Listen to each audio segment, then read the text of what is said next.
നമസ്കാരം, ഞാൻ ബൈജു നായർ. നമ്മുടെ ചാനലിലേക്ക് സ്വാഗതം. ഞാനിപ്പോൾ നിൽക്കുന്നത് ജോർജിയയിലാണ്. പഴയ USSRൻ്റെ ഭാഗമായിരുന്ന ജോർജിയ എന്ന മനോഹരമായ രാജ്യം. ഇവിടുത്തെ ഈ മെഡിക്കൽ വിദ്യാഭ്യാസം എന്ന് പറഞ്ഞാൽ ഈ പഴയ USSRൻ്റെ ഭാഗമായിരുന്ന രാജ്യങ്ങളിലെല്ലാം മെഡിക്കൽ വിദ്യാഭ്യാസം കാര്യമായ രീതിയിലുണ്ട്.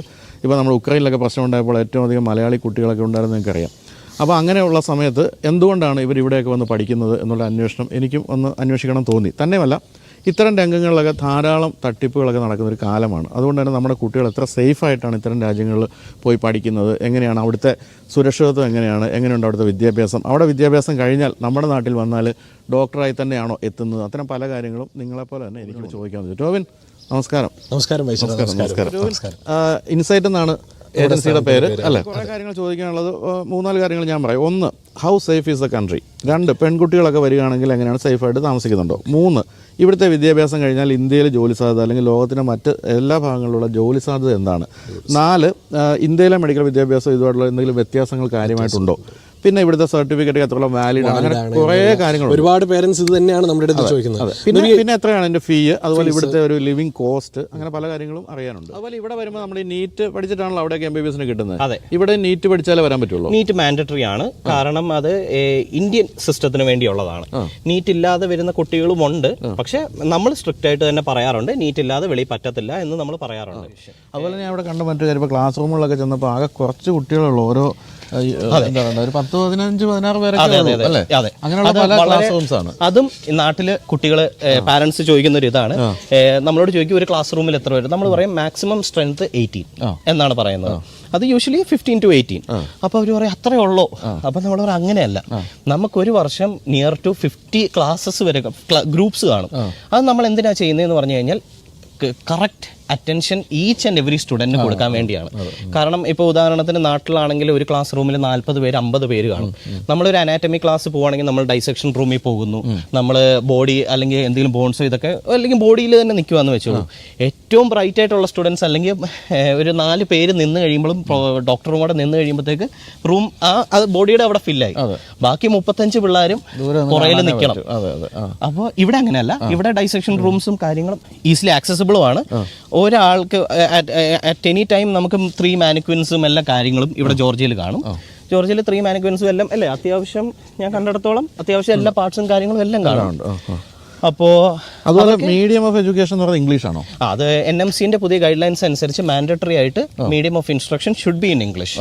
അത് ഇവിടെ എല്ലാവരും പാലിക്കുന്നു. ഇവിടുത്തെ എല്ലാ പ്രൊഫസേഴ്സും USMLE അവരുടെ ഒരു എലിജിബിലിറ്റി ആണ്. ഇവിടെ പഠിപ്പിക്കുന്ന പ്രൊഫസേഴ്സ് USMLE പാസ്ഡ് ആയിട്ട് ഉള്ള ആളായിരിക്കണം. അപ്പോൾ USMLE പാസ് ആവണമെങ്കിൽ അതുപോലെ ഇംഗ്ലീഷും അറിയണം. മെറ്റീരിയൽസ് ബേസിക് ആയിട്ട് ഇവിടെ ഒന്ന് പഠിക്കണമെങ്കിലുള്ള എന്താണ് ബേസിക് വിദ്യാഭ്യാസം എന്ന് പറയുന്നത് എന്താണ്? ബേസിക് എന്ന് പറയുന്നത് നമുക്ക് 12th സ്റ്റാൻഡേർഡ് പാസ് ആയിരിക്കണം, സയൻസ് ഗ്രൂപ്പ് ആയിരിക്കണം. യൂഷ്വലി നമ്മൾ PCB എന്നാണ് പറയുന്നത്, ഫിസിക്സ് കെമിസ്ട്രി ബയോളജി. PCB അത്യാവശ്യം നല്ലൊരു പെർസെൻറ്റേജ്, അറ്റ്ലീസ്റ്റ് ഒരു 60-70% അബവ് വേണം. അതെന്താന്ന് വെച്ച് കഴിഞ്ഞാൽ ആ കുട്ടിയുടെ കാലിബർ തന്നെയാണ് അത് കാണിക്കുന്നത്. പിന്നെ നീറ്റ് എലിജിബിൾ ആയിരിക്കണം. പിന്നെ വേണ്ടത് ബർത്ത് സർട്ടിഫിക്കറ്റ്, പാസ്പോർട്ട് നിർബന്ധമാണ്, വെളിയിലോട്ട് പോകണമെങ്കിൽ നിർബന്ധമാണ്. ഇത്രയൊക്കെയുള്ള ബേസിക് എലിജിബിലിറ്റി തന്നെയാണ്. നമ്മൾ വെളിയിൽ പഠിക്കുന്നത് നാട്ടിൽ പഠിക്കുന്നതും സിലബസുകൾ പല പാരൻസ് ചോദിക്കാറുണ്ട്, നാട്ടിലത്തെ സിലബസിൻ്റെ അത്രയും വരുമോ എന്ന്. ഞാൻ എപ്പോഴും പറയുന്നതാണ് നാട്ടിലത്തെ സിലബസിനേക്കാൾ ഫാർ ബെറ്റർ ആണ്. അപ്പോൾ ഇപ്പോൾ ഒരു സിലബസ് വൈസ് ഞാൻ പറയുവാണെങ്കിൽ യൂറോപ്പിലുള്ള അസുഖങ്ങൾ മാത്രം പഠിച്ചാൽ പോരാ. അവർക്ക് ലോകത്തുള്ള എല്ലായിടത്തും as being travellers by nature അവർക്ക് ലോകത്തുള്ള എല്ലാ അസുഖങ്ങളും, ഞാനൊരു ഒരൊറ്റ ഡിപ്പാർട്ട്മെന്റ് മാത്രം എടുത്തു പറഞ്ഞതാണ്. പക്ഷേ എൻ്റെ ഒരു കുട്ടി ഇതുപോലെ മോണോന്യൂക്ലിയോസിസ് വന്നിട്ട് എഫക്റ്റഡ് ആയിരുന്നു. ആ കുട്ടീനെ നമ്മൾ അവിടെ എല്ലാം ട്രീറ്റ് ചെയ്തു. ആ കുട്ടിക്ക് ഇതുപോലെ തിരിച്ച് നാട്ടിൽ അത്യാവശ്യമായിട്ട് ടയേർഡായിരുന്നു പുള്ളി. പൊതുവെ എല്ലാ അസുഖങ്ങളും മാറ്റി.